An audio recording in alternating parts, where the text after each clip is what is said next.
Nous sommes avec Roumiana Orgarczynska, journaliste d'investigation et essayiste.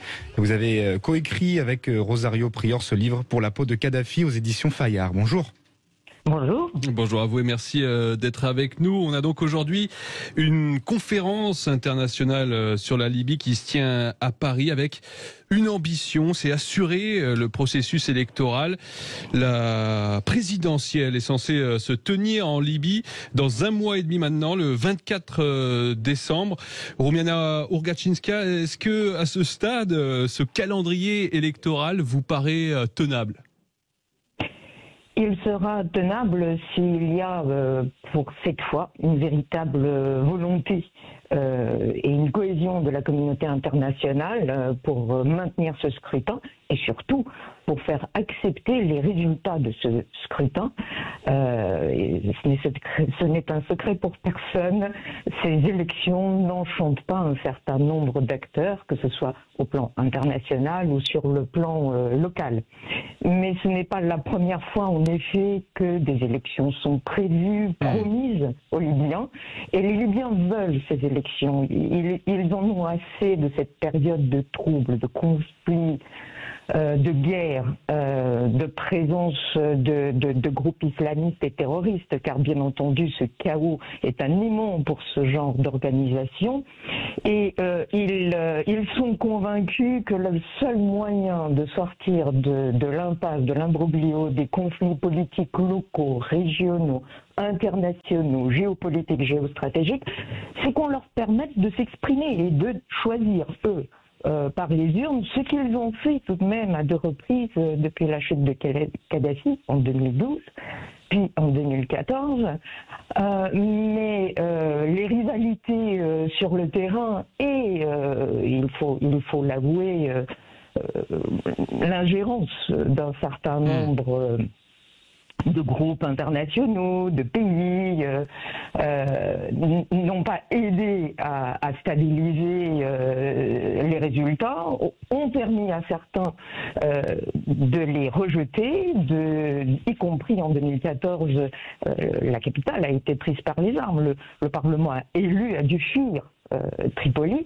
Et donc la communauté internationale encourage un processus démocratique tout en sachant que c'est extrêmement difficile pour un pays qui, d'une part, n'a pas de tradition démocratique, n'a pas d'institution, et est en proie à une stabilité, à des groupes armés. Il est évident qu'ils ne peuvent pas s'en sortir tout seuls. Donc on ne les a pas aidés à confirmer et à stabiliser les résultats de ces élections en 2012, encore moins en 2014.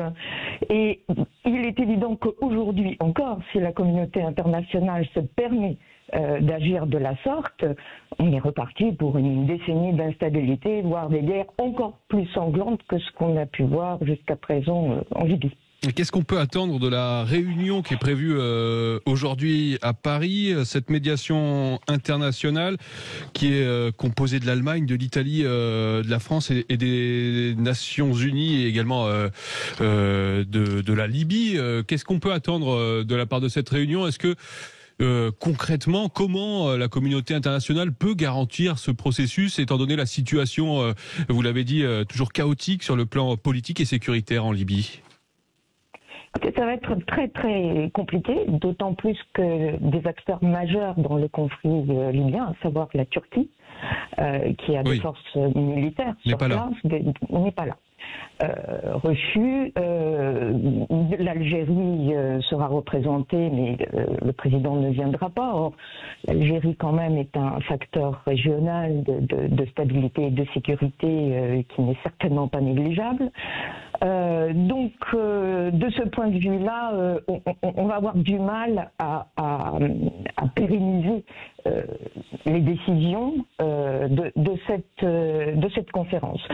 D'un autre côté, il y a une volonté aussi d'avancer sur la partie sécuritaire, sur la partie du cessez-le-feu et du retrait des forces mercenaires et étrangères. Et ça, c'est un aspect crucial pour que le pays se stabilise et pour qu'ensuite, après les élections, certains groupes armés ou forces politiques ou organisations politiques locales ne soient tentées de se servir de ces hommes en armes pour, encore une fois, comme en 2014, faire échouer les résultats de ces élections. Donc cet aspect du retrait des mercenaires, du retrait des forces étrangères est crucial. Apparemment, ce sera l'une des priorités de cette conférence à Paris. Il y aura d'ailleurs une rencontre en marge du sommet entre le ministre des Affaires étrangères français et russe en présence des ministres de la Défense, et ce sera très probablement pour discuter du retrait des forces des mercenaires russes. Des mercenaires russes de Selon Wagner. l'ONU, il y en a 20 000 actuellement en Libye, des mercenaires de ce groupe privé russe Wagner. Non, selon l'ONU, il y a 20 000 mercenaires au total en Libye. Ah oui. Ils ne sont pas tous russes. Non, loin de là. Les mercenaires russes ont été évalués par ces rapports à environ 2000, mais ils sont redoutablement efficaces, parce que c'est un groupe militaire privé qui enrôle d'anciens soldats et officiers des troupes spéciales russes, donc ils sont vraiment très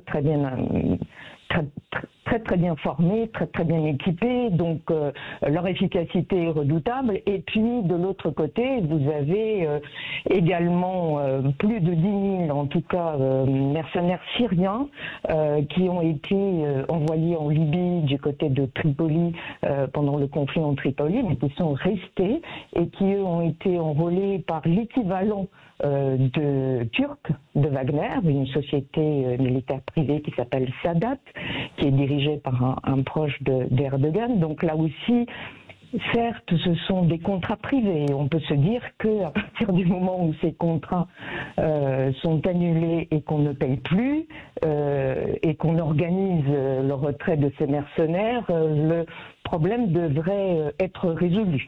Mais là, il faudra quand même que ce soit fait avec la bonne volonté des États concernés, à savoir la Russie et la Turquie. Or, la Russie et la Turquie ont tenté, depuis plus de 2 ans maintenant, de prendre la main sur le dossier libyen et d'être ceux qui vont dicter la solution, d'être les initiateurs des pourparlers de la solution, de façon à extraire le dossier des mains des Occidentaux, de la communauté internationale telle qu'elle est constituée autour de la Libye et de l'ONU, et pour en tirer leur avantage chacun avec les priorités qui sont les siennes. Ce qui fait que cette affaire de mercenaires est cruciale. Ajoutez à cela qu'il y a un accord militaire qui a été donc signé entre le gouvernement de Tripoli d'il y a 2 ans, donc le gouvernement de M. Sarraj et le gouvernement turc pour une aide militaire et une coopération militaire. Accord sur lequel l'ONU ne s'est pas prononcé. Il n'a pas dit est-ce que c'est légal, est-ce que ce n'est pas légal, est-ce que c'est normal, est-ce que ce n'est pas normal. Or, pour avoir un tel accord qui soit reconnu, qui soit pérenne, il aurait fallu que le Parlement libyen le ratifie et l'examine. Or, ce n'a pas été le cas. Et donc, c'est comme tout ce qui s'est passé en Libye depuis 10 ans. Vous avez un certain nombre de documents, d'accords qui sont signés, oui. Sur lesquels il y a des accords, mais qui ne sont jamais respectés. Qui ne sont jamais respectés et dont la légalité même est contestable. Que ce soit les accords de Sirat au Maroc qui ont amené une sorte de solution en 2015-2016. Une série de décisions n'ont pas été respectées, n'ont pas été appliquées.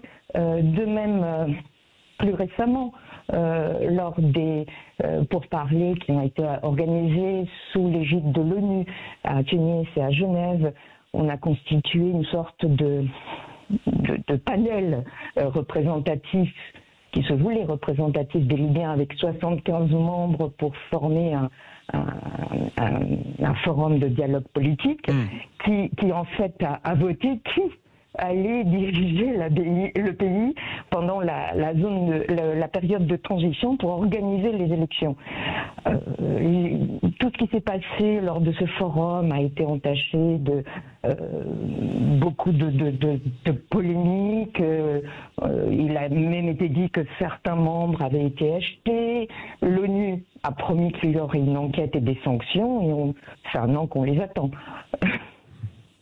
Merci Romiana. Pour vous donner quelques exemples. Tout à fait. Vous restez avec nous, on continue d'en parler jusqu'à 13h. Nous avons Alexandre qui nous appelle au 0826 300 300, nous appelle de la Drôme pour discuter avec vous de ce sujet libyen. Et on se retrouve dans 2-3 petites minutes. À tout de suite.